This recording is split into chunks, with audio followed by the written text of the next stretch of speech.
Seperti apa sih daya jiwa itu? Nah, ini teori jiwanya Farabi. Agak mirip dengan teori-teori jiwa yang kita temui dalam tradisi Neoplatonik. Oke,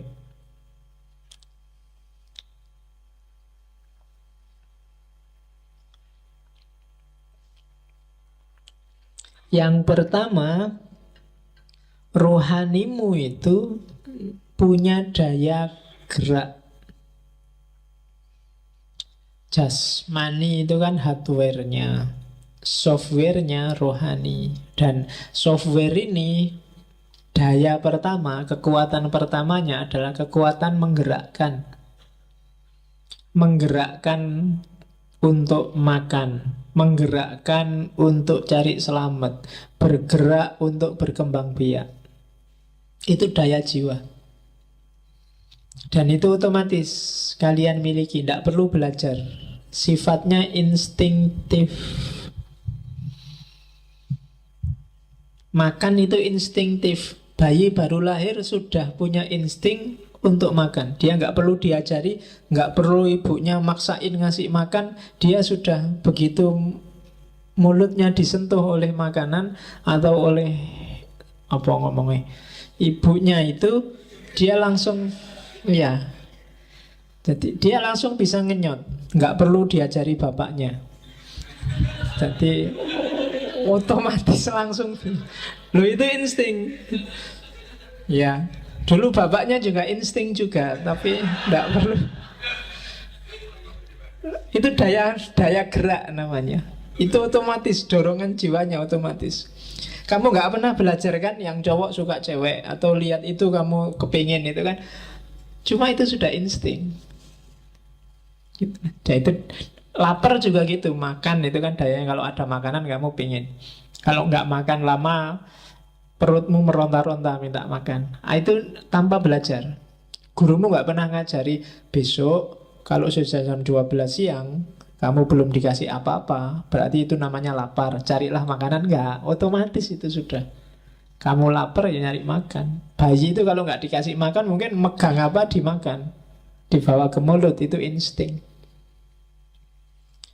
Termasuk untuk memelihara, menghancurkan, dan seterusnya. Itu banyak yang sifatnya instinktif.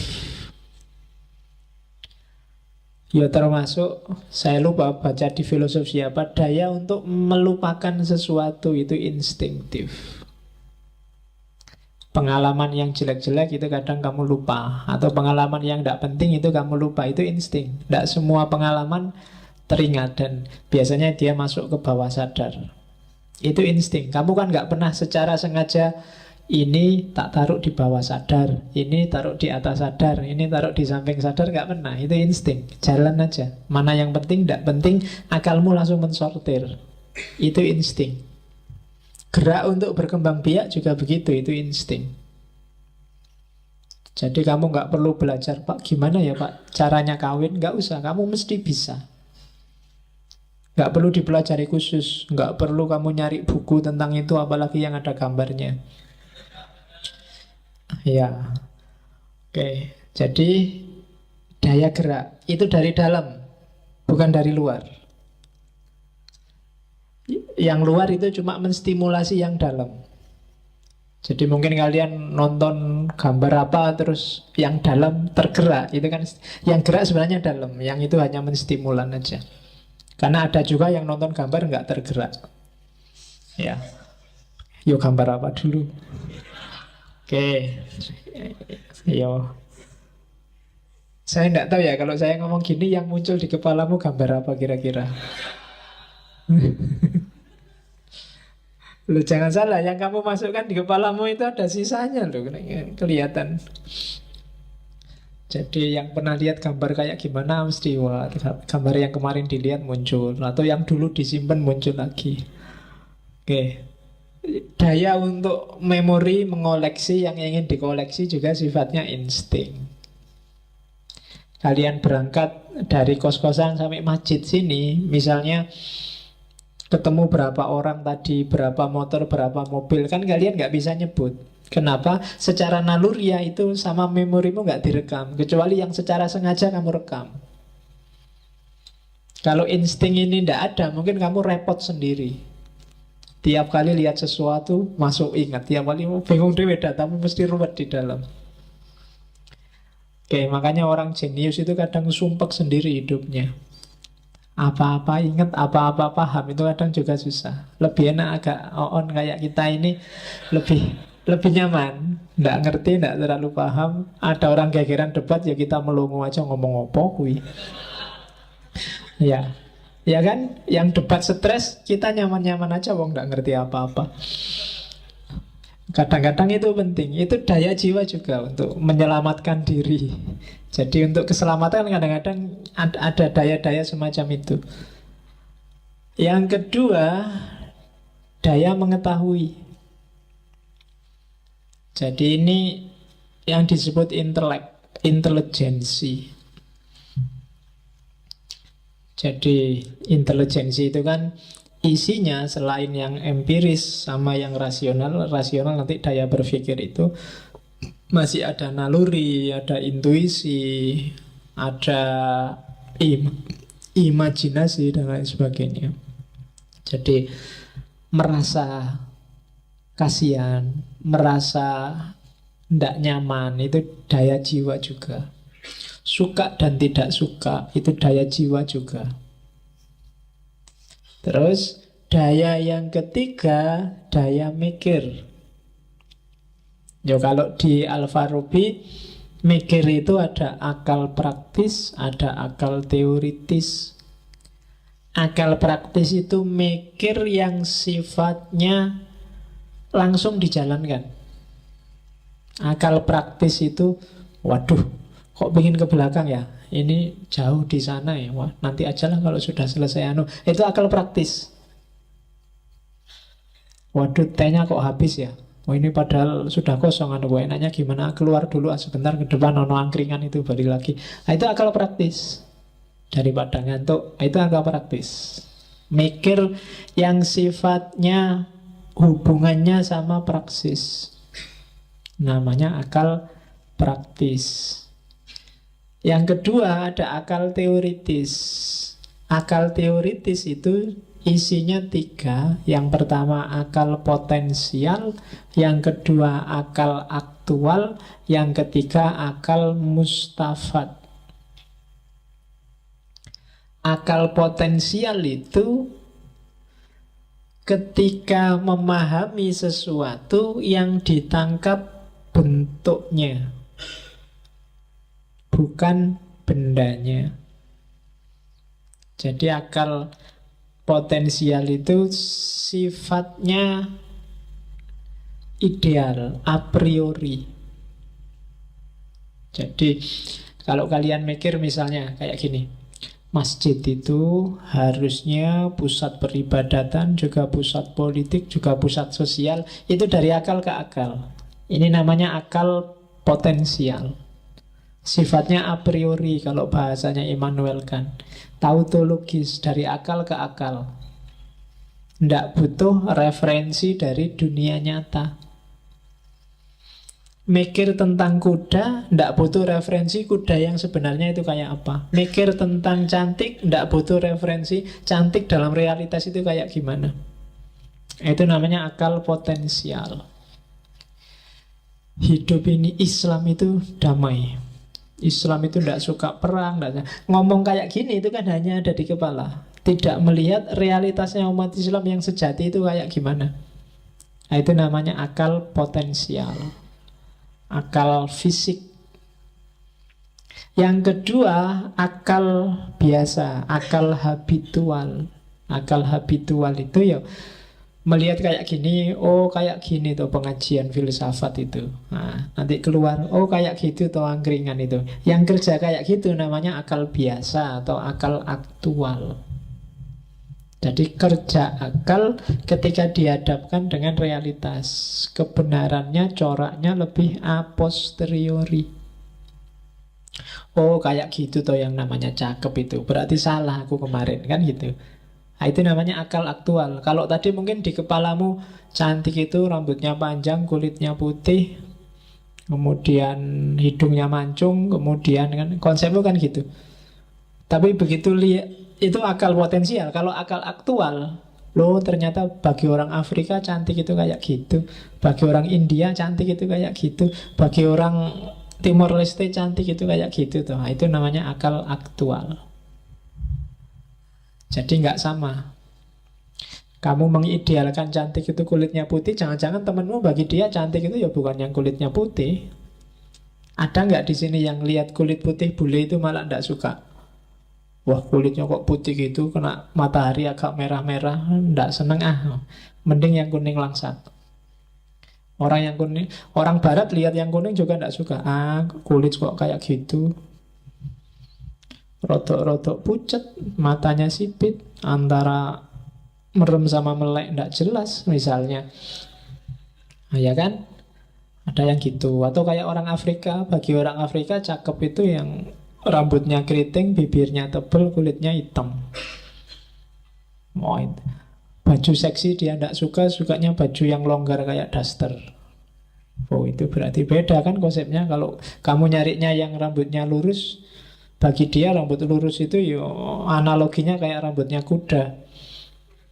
Rambut yang bagus itu yang keriting, paling bagus yang keribu. Kalau ada rambut kayak gitu suka. Atau yang bibir yang tebal, yang besar radial itu. Jadi ya iya, anti slip pokoknya. Oke, itu akal aktual. Yang ketiga, akal mustafat. Akal mustafat itu akal yang geraknya tidak ke bawah tapi ke atas. Akal yang bisa kontak sama akal fa'al. Akal fa'al itu semacam sumber pengetahuan, sumber ilham, sumbernya wangsit, sumbernya laduni. Kita menyebutnya Allah, tapi para filosof menyebutnya ya ada semacam entitas rasional. Kalau Plato menyebutnya dunia ide, kalau di Farabi disebut akal fa'al. Jadi yang bisa, jadi ada bagian dari akal kita yang bisa nyambung sama akal fa'al, namanya akal mustafat. Itu yang kadang-kadang kita tidak mikir. Kalau mikir sendiri buntu, tapi tiba-tiba ide itu muncul begitu saja di kepala. Nah, itu biasanya sumbernya akal fa'al. Akalnya namanya akal mustafat. Nah, dalam jiwa kita ada daya gerak, daya mengetahui, daya berpikir. Ini semua harus optimal. Kalau daya-daya ini optimal, kita akan bahagia. Dorongan-dorongan gerak, makan, minum, berkembang biak, optimal. Kita juga dorongan untuk mengetahui yang melahirkan pengetahuan, optimal. Prosesnya, daya berpikir juga optimal. Maka kita akan bahagia.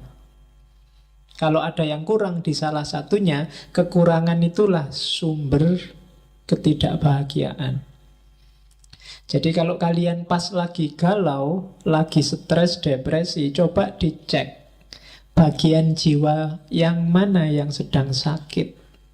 Daya gerakkah yang hubungannya sama insting, atau daya mengetahui hubungannya sama pengetahuan, atau daya berpikir hubungannya sama proses bernalar kita. Jangan-jangan kita salah mikir, jangan-jangan kita pengetahuannya yang keliru, atau jangan-jangan ada unsur-unsur instinktif naluriah yang tidak terpenuhi. Buktinya apa? Kalau kalian sedang lapar luar biasa kan terus galau, sumpek, atau salah definisi. Misalnya kalian menganggap teroris adalah santri yang ngaji filsafat, kemudian nggak lulus misalnya. Terus kalian merasa, wah aku ngaji filsafat dan nggak lulus, jangan-jangan aku teroris. Itu salah definisi, pengetahuannya keliru. Yang ditabrak daya mengetahui. Dan yang ketiga daya berpikir. Jangan-jangan proses berpikirmu nggak pas. Itu urusan a priori atau a posteriori. Kan misalnya kamu punya rumus bahwa Islam itu agama damai.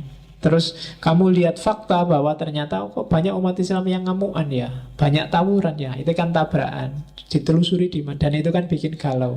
Nah, kalau kalian ngerti positioningnya, kamu nggak terlalu galau.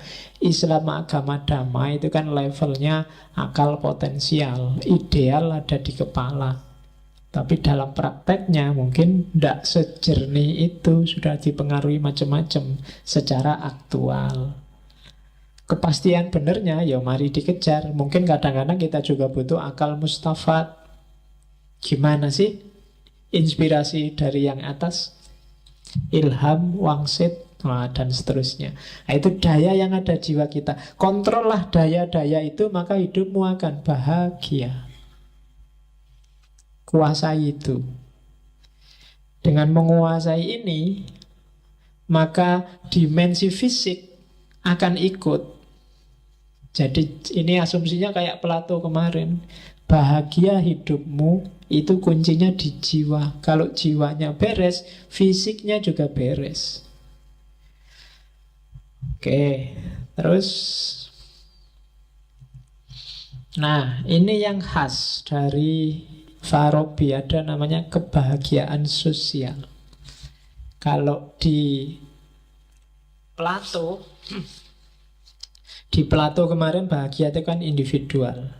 Tapi katanya Farabi, dia punya rumus, tidak mungkin orang bahagia secara sosial tanpa bantuan orang lain. Dan kebahagiaan sosial itu akan jadi sumber kebahagiaan individual.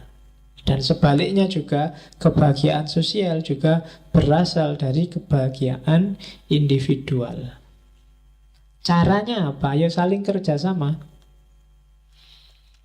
Kalau Farabi punya istilah, ada al-ijtima al-fadil, ada al-madinah al-fadilah, dan ada al-makmurah al-fadilah.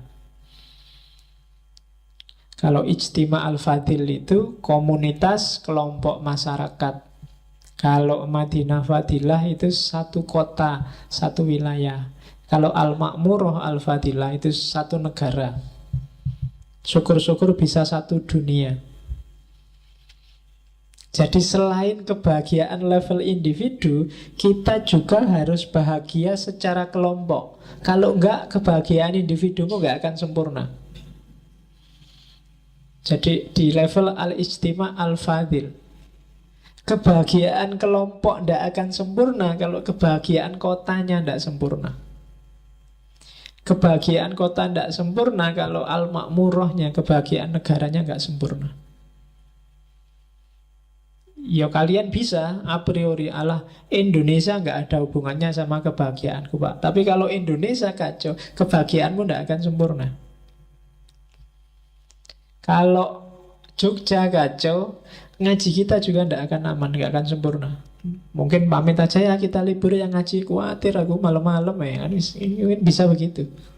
Jadi kebahagiaan kita nggak akan sempurna tanpa kebahagiaan sosial. Ngaji ini aja, kalau tidak bahagia secara sosial, mungkin tidak lama juga akan bubar. Maka di ngaji ini harus ada kebahagiaan sosial. Kalau enggak, ya ngapain? Apalagi ngaji jadi sumber galau. Wah, mending kita bubar. Tidak lama pasti bubar. Apalagi yang volunteer kayak gini kan, bebas, tidak ada bayarnya. Kalau di kampus kan mungkin kalian terpaksa wis kadung bayar ya Pak. Nggak kuliah nanti kalau lulus kan ada paksaan gitu. Tapi kalau ngaji ini kan volunteer. Nggak bahagia ya nggak usah ikut, nggak apa-apa, wong nggak ada yang maksa. Itu kebahagiaan kelompok. Kelasmu juga harus bahagia. Kalau kelasmu nggak bahagia juga nggak akan optimal. Individumu nggak akan bahagia. Nah, kelompok bisa bahagia kalau kotanya bahagia. Kamu tidak bisa cuek, tidak ada hubungannya Pak Jogja ini mau banjir, mau gunung meletus, mau gempa, saya tetap bahagia. Tidak bisa. Kalau lingkungan sekelilingmu tidak bahagia, kamu tidak akan bahagia. Kalau tetanggamu stres, kamu juga tidak akan bahagia. Temen kosmu stres terus semalam nyanyi, gitaran, nyetel tip tinggi-tinggi, ya kamu tetap tidak bisa bahagia. Kamu nggak bisa bilang bukan urusanku, stres-stres dewe, ora iso. Kamu mesti juga terganggu. Akhirnya kamu juga ikut stres. Ya kan? Kamu yang stres mempengaruhi temenmu yang lain. Gainan ini nesu terus ya. Temennya yang dinesoni juga bales nesu. Akhirnya di kelas juga gitu, nesu-nesunan. Dosennya kejem lagi, susah lagi, rame lagi, gegeran lagi. Akhirnya tidak bahagia semuanya. Jadi kebahagiaan individual harus ditopang oleh kebahagiaan sosial. Ini yang tidak ada di Plato, tapi disebut oleh Aristoteles. Dan untuk kebahagiaan ini, kalau yang ini dari Ara'u Ahlul Madinah, maka komunitas, negara itu usahakan atributnya adalah al-fadilah, negara yang utama. Negara yang utama itu masyarakatnya punya pengetahuan untuk bahagia dan praktek hidupnya juga membahagiakan. Saling bantu untuk bahagia. Itu berarti Ahlul Madinah Al-Fadilah. Di bawah Madinah Al-Fadilah ada Madinah Al-Jahilah. Kalau Madinah Jahilah itu masyarakatnya tidak punya pengetahuan untuk bahagia, maka tidak mungkin dia bisa bahagia. Di bawah Jahilah ada Madinah Al-Fasikoh. Kalau Madinah Al-Fasikoh itu masyarakatnya punya pengetahuan tentang kebahagiaan, tapi lebih suka hidup rusak-rusakan. Pinter-pinter, ulamanya banyak, profesornya banyak, tapi gaya hidupnya rusak. Profesor ketangkep narkoba, kiai ketangkep di hotel sama. Nah, itu berarti apa? Fasikoh. Loh, ilmunya dia punya, yang baik dia ngerti, tapi yang dilakukan jelek. Itu Madinah Al-Fasikoh. Biasanya Al-Fasikoh ini akan melahirkan negara keempat, negara Al-Mutabadilah. Madinah Al-Mutabadilah itu negara yang semula adil, makmur, gemah ripah, sekarang balik 180 derajat menjadi negara jahilah atau bahkan dolalah. Kalau yang terakhir, yang dolalah, itu negara yang masyarakatnya sudah sesat, pemimpinnya sesat, dan dia diikuti juga oleh yang lain, sehingga yang lain juga ikut sesat. Nah, itu namanya Al-Madinah Ad-Dolalah. Misalnya, kamu anggap Amerika itu penuh kebebasan yang menyesatkan, tapi kita niru Amerika. Berarti negara Amerika itu negara dolalah yang sesat dan menyesatkan. Nah, itu contohnya itu.